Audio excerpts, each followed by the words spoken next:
More iPhone 8s are appearing online with possibly exploding batteries. Google has removed Android Wear from their store. Could this mean it's dead? And Microsoft announces the end of Windows Phone. Hey you, it's me, Curtis P, and it's time for some coffee. Starting off talking about the iPhone 8 battery issues here, as more devices have been showing up online that have burst open. This whole thing starting when customers began to receive their brand new devices a couple of weeks ago, but now a number of new devices are showing up online with the iPhone 8 displays popping off. One of the stories showing that a customer recently purchased it on a Sunday, but had to return it on Monday morning after the battery had swelled up and pushed the display off overnight. Other reports showing very similar cases where users charged it overnight and found the devices busted open in the morning. Now, all in all, the number of cases here is quite small, 6 reported online at this current time, but there could be more happening in the future. And there could be a number that are just not being reported online. Apple telling Mac Rumors that they are actively looking into this case and are trying to resolve the issue. Now, we currently haven't reached the Note 7 level of exploding phones here with the iPhone 8, but if this continues in this way, it won't be good for Apple's reputation. And with Apple set to release the brand new iPhone X in November, this could become a much bigger issue if the same batteries are inside of those phones. So that brings me to my question for all of you. Are you worried about the batteries inside of your mobile devices? Like when you're charging them, do you worry that there could be something that goes wrong with it? Let me know, comment section down below.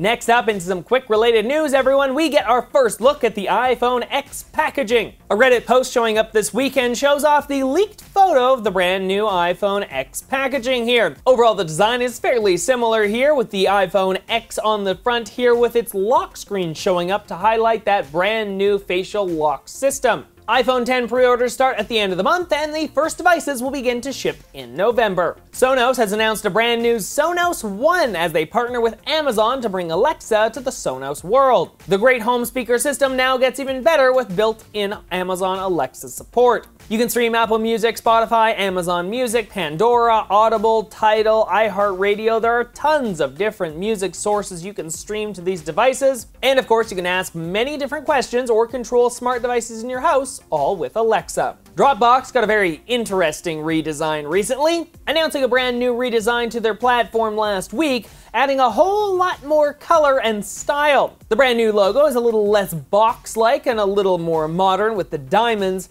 and this entire redesign itself is the first major redesign for the company in its 10 years of operating. Blackberry has announced their next generation phone called the Blackberry Motion. It features a 5.5-inch display, 4 gigs of RAM, it supports Quick Charge 3.0, it's IP67 dust and water resistant, has a Snapdragon 625 inside, and it has a 12-megapixel camera on the back and an 8-megapixel on the front.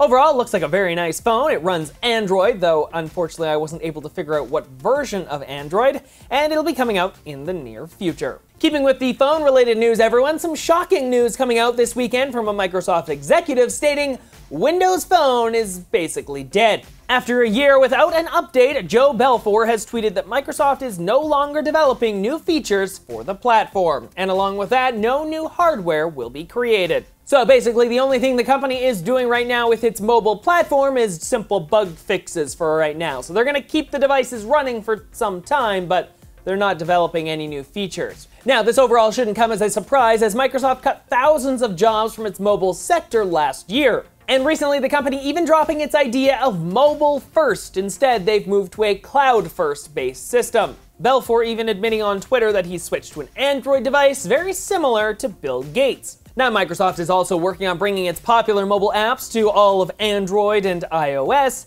and in the end, he stated that they tried very hard to incentivize app developers to the platform, even building apps for them, but in the end, without users, developers weren't interested, and without the apps, users weren't interested. So overall, it's a very tough blow for Microsoft here, as they're no longer really a player in the mobile world, but it shouldn't come as any surprise here, because there were tons of players originally when the smartphone sort of hit its peak, but now we've sort of centralized down to 2 platforms. Either you're Apple and you're making an iPhone, or you're everyone else and you're making an Android phone. If you're not one of those 2 platforms, you're not really gonna do that well. Very similar to how BlackBerry dumped their software and just took their hardware and put Android on it. A very smart move in my mind. Something Microsoft just can't do because they were the software maker for Windows Phone. They didn't make the hardware, so they can't just pivot the hardware to put some different operating system on it. Can't really do that. If your operating system isn't successful, then you're kind of out of the loop. Next up, let's talk about Android Wear, because last week was a big week for Google. They announced a number of new devices,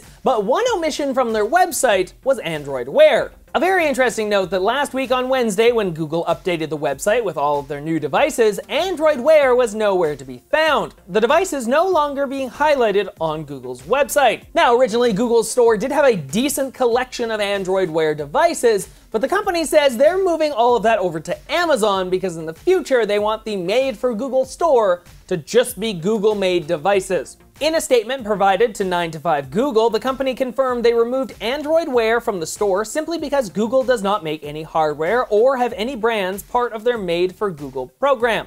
And like I said, Google is recommending people go over to the Amazon storefront where they can find a number of Android Wear devices and pick them up right there. Though not showcasing them on their very own website is an interesting decision here, because you go to the website, you're gonna go buy a Pixel or something, there's no mention of Android Wear. There's no mention it even works with Android Wear. Like, does Google even make a smartwatch anymore? It's something you just have to kind of know or you don't know. Now, with Google's continued push into the hardware market, I wouldn't be surprised if Google makes their own smartwatch in the near future, but for right now, it's just completely disappeared off their website. But with that, we arrive at the end of the video for today. So if you enjoyed today's video, make sure you hit that like button and of course subscribe to the channel. I'm working on releasing new videos just like this throughout the week, so make sure you subscribe. You can also find other videos just like this one on screen right now. Well, until next time, everyone, I'm Paradis. Have an amazing day.